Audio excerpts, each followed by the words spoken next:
Welcome to Spam Filter for Your Brain, bite-sized ponderings on how our thoughts influence our behaviour and our lives, and because we're all connected, how our thoughts impact the world. I'm here to help people reconnect with their bodies and declutter their brains.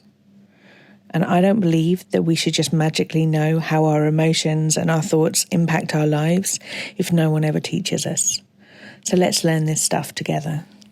A really common phrase that I hear from people is, I wouldn't speak to anybody else the way that I speak to myself.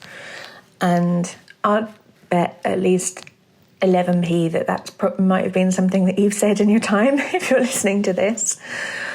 And I just wanted to unpack that a little bit and try and work out why some of this stuff is, so that you can stop telling yourself not only that you're getting something wrong, but also using it as a sort of extra weapon to bully yourself about why you're not doing your own self-care work right. And the reality is that it is so much easier to see your friends and other people around you without the cloud of socialisation that we've been taught about what people need to do or to be in order to be acceptable, safe, want to be someone that you want to be around, just generally worthy of taking up space. And we have this voice in our head that tells us that we have a particular remit of things that we need to achieve or be or do or especially look like in order to be worthy of love, safety and care.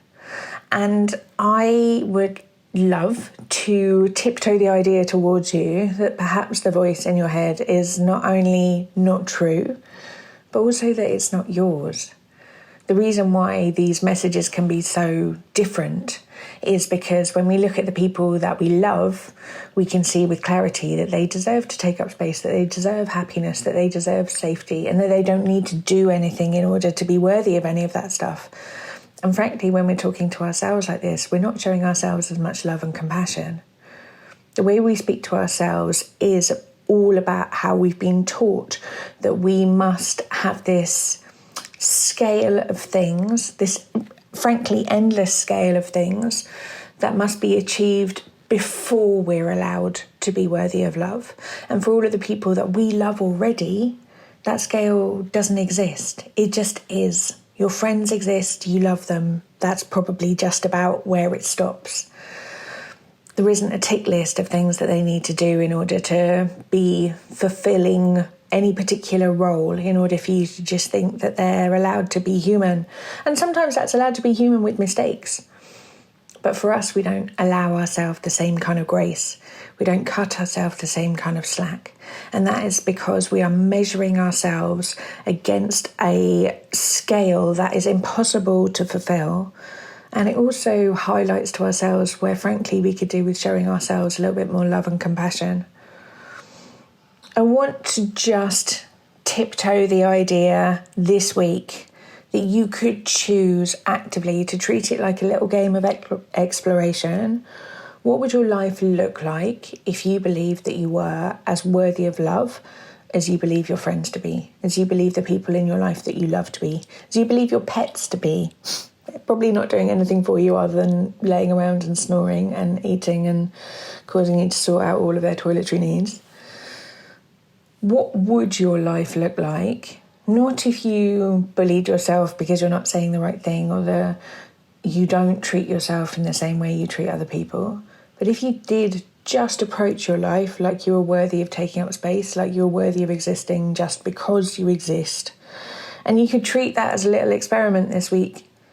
And then next week, if you prefer bullying yourself and telling yourself that you have to do a whole load of things in order to be worthy of love, you can always go back to it. And perhaps this week you could just dabble in the idea that maybe, just maybe, if you spoke to yourself the same way that you speak to the people that you love, that life might feel a little bit lighter, and it might feel a little bit more loving, and you might have a lot more to give to yourself and to those that you love. If you do decide to dabble in this, I'd love to hear how you get on with it. Do drop me an email or message me on social media. I'd love to hear how you get on. Good luck with it all. I'll speak to you next week. If you've been enjoying what you're hearing on the podcast, you will love Self-Care School. Self-Care School is longer versions of this, more in-depth and more personalised. We have a whole hub of courses from body image to boundaries, perfectionism, time management, and a whole range of other topics. You name it, there's probably a course on it.